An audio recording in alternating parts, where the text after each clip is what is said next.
Hello Insta. Bonjour à tous, bienvenue sur ce premier live de l'année, live 175 sur 365, la lumière est un petit peu forte. J'espère que vous allez bien, que vous avez passé une bonne journée, que vous avez peut-être bien profité de la soirée d'hier ou pas, mais que vous avez fait ce que vous aviez envie de faire. C'est ça vraiment le plus important. Et puis à nouveau, je vous souhaite une merveilleuse année 2023. Je l'ai déjà fait par écrit. Mais je le refais de vive voix. Coucou Anne-Sophie, ravie de t'accueillir sur ce live. Et aujourd'hui, alors je ne veux pas trop déroger parce que j'ai vu quelques lives qui étaient sur le sujet et ça me semble pertinent. Parce que le tout premier live que j'ai fait sur les réseaux sociaux, c'était fin 2020. C'était justement pour dire que je n'aimais pas cette histoire de bonne résolution. Et du coup, je vais en remettre une couche parce que ce live a 2 ans et je pense que... Puis en plus, c'était même pas sur Instagram. Mais du coup, je me dis que c'est l'occasion d'en reparler aujourd'hui parce que moi, ça fait plusieurs années maintenant que j'ai arrêté les bonnes résolutions. Parce que concrètement, on ne tient pas à ces bonnes résolutions parce que souvent, ça ne part pas du bon espace. On le fait parce qu'on est un petit peu dans ce délire de nouvelle année et qu'on veut se fixer des objectifs souvent qui sont pas forcément réalistes, mais du moins pas en lien vraiment avec ce qu'on veut véritablement pour nous. Et alors déjà, je pense que c'est plus toute l'année qu'il faut se challenger un petit peu sur certaines choses qu'on veut pour nous. Et aujourd'hui, je préfère très largement parler d'intention et d'intentionnalité dans ce qu'on fait pour nous, ce qu'on fait pour notre vie, parce que on part avec une vraie raison, une intention, elle part du cœur, elle part de nos tripes, elle part de nous et de ce qu'on veut vraiment pour nous. Tandis qu'une bonne résolution s'inscrit plus dans une espèce de bonne volonté qu'on a en début d'année pour des choses qu'on va pas forcément tenir. Et moi, ça fait un petit moment que j'ai du mal avec ça. Je gigote un peu parce que... Alors, j'ai eu un ballon pour m'asseoir dessus pour Noël.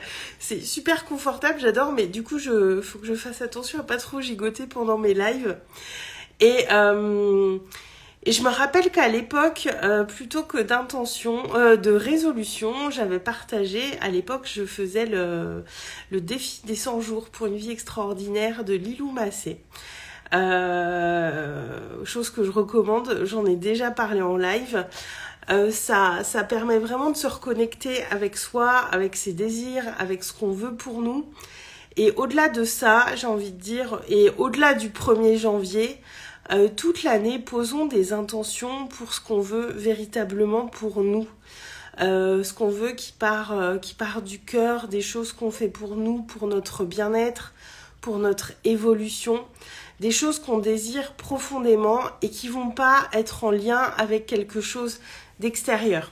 J'ai envie de dire parce que ces résolutions, c'est aussi une manière de montrer à l'extérieur, voilà, je prends une décision, on est le 1er janvier, mais voilà, je pense que, comme le disait Claudia tout à l'heure, je pense que demain ou même aujourd'hui, les salles de sport étaient remplies de nouveaux abonnés ou vont l'être. Et on en reparlera en février parce que je pense qu'il n'y en aura pas beaucoup qui auront tenu cette résolution parce que ça part pas forcément du bon espace et c'est un petit peu toute l'année qu'on va poser de nouvelles intentions. Et moi, mes nouvelles intentions pour cette année 2023 qui démarre, c'est vraiment d'aller encore plus loin dans ce que je suis profondément, le plus à l'intérieur de moi. Parce que même si j'ai été beaucoup plus loin dans cette expression de moi cette année, eh bien il y a de nouvelles choses qui émergent et qui demandent à être explorées et à être pas mises en avant, c'est pas le bon mot, mais à être montrées au monde, je pense, et en tout cas pour moi. Parce que je pense que ça apportera vraiment plus de profondeur encore dans mes accompagnements. Et j'ai beaucoup de choses qui sont revenues à moi ces dernières semaines. Donc je vous en ai parlé il y a quelques temps, donc je me forme un petit peu aux bases de l'astrologie. J'ai ça qui est revenu à moi. Et Claudia, quand je parle d'astrologie, tu débarques dans le live. C'est incroyable. À 4,86, je crois que c'est Caroline, je suis plus sûre. J'ai toujours un peu de mal avec les pseudo Insta, hein, des fois. Et donc je me forme avec Claudia Astro Coach qui est là aux bases de l'astrologie. Et quelques semaines après, je suis retombée sur un livre d'astrologie que j'avais acheté il y a au moins 15 ans, voire 20 ans. Donc je vais le relire et il y a une quinzaine de jours maintenant, en cherchant un vieil oracle que j'avais rangé au fond d'un placard, bien j'ai retrouvé cet oracle et avec j'ai retrouvé un tarot de Marseille et je me dis bon bah visiblement quelque chose m'invite à me tourner un petit peu plus vers les cartes peut-être cette année. Merci Caro, bonne année à toi aussi, bonne année à toutes et à tous qui regarderaient ce live ou qui êtes là en direct. Et il y a vraiment cette invitation à aller un petit peu plus loin dans ces espaces-là, dans ma spiritualité. Et j'ai lu aussi aujourd'hui que 2023, on est en année numérologique 7, donc puisque c'est l'addition des chiffres de l'année. Et l'année 7 est plus tournée vers l'intériorité. Donc je me dis que tout ça semble assez cohérent. On verra comment ça m'amène, comment ça va changer les choses. Honnêtement, je sais pas encore. Je sais qu'il y a cette intention-là qui est posée pour moi, d'oser aller plus loin vers cette dimension spirituelle de ce que je partage et de ce que je propose. Ça me fait un petit peu peur, je vous cache pas, mais en même temps, je sens que c'est très juste. Et aussi, je vais pas me précipiter, je vais attendre que les choses arrivent à moi au bon moment et dans la justesse. Mais en tout cas, pour moi, c'est des choses que je mets beaucoup plus dans mon quotidien. Déjà, je le fais déjà depuis 1 ou 2 semaines. C'est beaucoup plus présent. Et bien, on verra comment ça se manifeste dans mes propositions pour 2023. Si ça fait pas peur, c'est que c'est pas drôle. Exactement, Claudia. Et je sais pas si t'étais là quand je l'ai partagé hier, je crois. Cette phrase que j'ai entendue, c'est si tu te sens pas un petit peu imposteur, c'est que tu es dans ta zone de confort. Ouais, c'est ça. Et c'est vraiment un indicateur qu'on évolue quand on a peur. C'est voilà ce juste dosage entre la peur et l'excitation, l'envie de le faire, l'envie d'y aller. Et alors là, il y a cette peur, mais y aller, je sais pas encore comment, quelle forme ça va prendre, mais je sais que les choses vont arriver à moi au bon moment. Donc j'ai pas d'inquiétude pour ça. Je sais que l'univers est farceur et surprenant et cette année, clairement, je le laisserai toujours me faire des farces et me surprendre. T'avais pas entendu cette expression, mais ouais, cette peur parce qu'on se sent un petit peu imposteur, parce qu'on va un petit peu plus, parce qu'on dépasse nos limites finalement, et c'est là que ça devient intéressant. Et moi, c'est quand je suis allée plus loin que mes limites que les choses ont bougé dans mon entreprise, clairement, parce que je pense que quand on est dans ces espaces-là aussi qu'on prend vraiment notre place, et ça, les gens le sentent. L'important c'est vraiment que ce soit aligné avec nous et que ce soit juste et si ça part du bon endroit et ben ça se sent à l'extérieur. C'est il n'y a pas d'explication tangible à ça, mais c'est quand même la réalité. Claudia, tu l'expérimentes, moi aussi, et voilà, quand il y a cet état d'alignement intérieur qui est là, et ben il y a pas photo, les gens arrivent à nous. Coucou Flavie, on se suit sur nos lives. Oui, puis je parle un petit peu de la même chose que vous tout à l'heure. Merci Flavie pour tes souhaits de bonne année. Oui, je parle d'intention et de résolution parce que moi c'était mon premier partage en live il y a 2 ans. J'aime pas les résolutions, c'est toujours vrai. Et les intentions, alors vous pouvez le faire en début d'année, mais vraiment faites-le toute l'année. Et à titre d'exemple, moi j'avais fait il y a 2 ans, donc pour mes 40 ans, je m'étais fait un cadeau, je m'étais challengée sur le fait de passer 100 jours sans boire de thé, ni de café, ni d'alcool. Et pendant que je faisais ce challenge, il y a plein de gens qui me disaient « Oh là là, mais c'est pas dur de faire ça !» Et je leur disais « Ben non, en fait, c'est facile. » Et c'était facile pourquoi ? Parce que ça partait d'un espace où j'avais une intention très pure envers moi. Oui, j'ai plus de 40 ans, je vais avoir 42 ans dans un mois. Donc, ouais, je les ai bien sonnés, même les 40 ans. Et oui, il y avait plein de gens qui me disaient, mais c'est pas dur. Et non, parce que ça partait d'un espace tellement juste pour moi, j'avais envie de voir pour l'expérience ce que ça allait faire. Et j'ai constaté beaucoup de changements. Et à partir du moment où l'intention était bonne, voilà, j'ai cassé ces habitudes facilement et je partais sur 100 jours. Donc si ça avait été dur dès le départ, il arrive un moment, faut se poser les bonnes questions, on veut faire les choses ou pas. Et au final, Claudia, mais tu les fais tellement pas. Ouais, je sais, on me l'a encore dit hier soir. T'aurais dit 32, 35. Ouais, je sais que je fais moins, mais non, ils sont bien là, hein, pourtant. Mais bon. Oh, ça va, j'aime bien la quarantaine, c'est cool, ça va. Donc voilà, tout le monde sait que je vais avoir 42 ans début février, voilà. Ça c'est dit.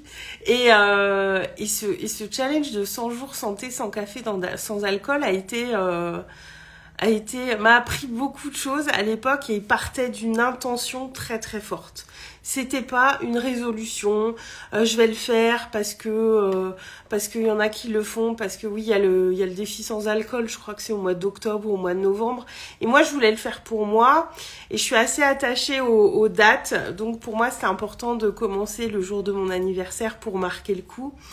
Et ça m'avait fait beaucoup de bien. Et j'avais observé plein de changements et c'est pas forcément facile au départ parce que le corps est un petit peu en détox et il est pas très content. Donc on a des effets gueule de bois, même quand on ne boit pas d'alcool ni de café, c'est assez étrange. Mais tout ça pour vous dire que quand on est dans cette intention juste et forte qui part de nous, ça, j'ai envie de dire, ça ne demande presque pas d'effort parce que c'est un truc qui est posé, qui est là. Et on n'y déroge pas en fait. Donc n'attendez pas le début d'année pour poser des intentions, c'est un petit peu toute l'année. Et ces bonnes résolutions qu'on va sans doute voir fleurir chez plein de gens ou que vous allez entendre peut-être dans votre entourage, posez-vous la question, est-ce que vous avez envie déjà d'attendre le 1er janvier pour prendre des résolutions, des intentions pour vous ou au moment où c'est juste pour vous? C'est ça surtout qui est important. Donc pour moi, du coup, pas de résolution, les mêmes intentions qui sont posées depuis quelques semaines, de laisser certaines parts de moi s'exprimer plus et de me laisser surprendre par cette année. Et je sais que les intentions qu'on pose ont une puissance incroyable parce que moi, je me rappelle fin 2021. Voilà, ça avait beaucoup bougé dans mon entourage relationnel. Et j'avais posé cette intention de faire de nouvelles connexions humaines. Voilà, c'est le terme précis que j'avais utilisé. Des connexions d'âme. Et clairement, là-dessus, 2022 ça a été incroyable à ce niveau-là, cette année. Ça a été au-delà de ce que j'aurais pu penser. Et à partir du moment où c'est important pour nous, eh bien, ça vient se manifester, en fait. Et voilà, quelque chose, pensez à l'écrire, à le poser dans la matière ou à faire un rituel, mais vraiment d'être en lien avec cette intention forte qui est là. Parce que vraiment, quand on a ces intentions qui sont là, elles arrivent à nous, pas forcément de la manière qu'on croit, mais elles arrivent à nous quand l'intention est vraiment juste et bonne pour nous. Donc voilà, ces intentions que je pose là, elles me font un petit peu peur, mais en même temps, voilà, je sais que ça va me réserver des belles surprises, des bons moments et aussi des challenges parce que ça va avec. Voilà, il y a eu de belles évolutions cette année, mais j'ai aussi été très challengée par moments. Ça va avec, c'est le mouvement de la vie qui est là à tout moment. Claudia, clairement, si ça vient du cœur, l'univers conspire à notre réussite. Oui, l'univers entend nos intentions et si elles sont bonnes et justes pour nous, l'univers va nous répondre. Et voilà ce que je voulais vous dire aujourd'hui. Je pense que tout est dit, que vous avez compris l'intentionnalité de ce live. Et puis ça va faire bientôt 6 mois de live aussi pour moi. Donc, ouais, ce mois de janvier, c'est plein de choses là qui sont en mouvement. Il y a des choses qui vont être encore plus solides, je crois, que ce qu'elles sont déjà. Et tout ce qui va se créer en 2023 avec vous deux, Flavie, Claudia, dans Énergie Lunaire. C'est aussi pour ça que j'ai embarqué avec vous, parce qu'il y avait cet appel quand même, et parce que je veux pas faire les choses n'importe comment, et j'ai compris l'importance de pas être seule. Surtout, 6 mois, Claudia, ouais, ça passe super vite. C'est vraiment, au-delà de faire des connexions humaines, ça m'a permis vraiment de conscientiser l'importance de pas rester seule, parce que moi, si mon entreprise a stagné aussi longtemps, c'est aussi parce que j'avais pas compris cette importance de s'entourer, d'être avec des personnes qui nous tirent vers le haut. C'est ce que j'ai mis dans le reel que j'ai publié il y a une demi-heure. Hein. Mais vraiment, je me rendais pas compte de l'importance de l'entourage, et c'est vraiment une clé de voûte de notre évolution et de l'évolution de nos entreprises. Et je veux pas m'arrêter en si bon chemin avec ça, donc je continue de m'entourer des personnes qui m'inspirent, qui me tirent vers le haut, qui me font rire, parce que le rire, la joie, c'est l'émotion la plus puissante qu'on puisse avoir. Et voilà, aller dans cette légèreté, mais aussi dans cette profondeur. Les deux vont très très bien ensemble. Voilà pour le live d'aujourd'hui. Je vais en rester là. Je vous remercie à vous d'avoir été là. Je vous souhaite encore une bonne année. Et puis voilà, je vous souhaite une très très belle soirée. Je vous embrasse très très fort et je vous dis à demain. Ciao!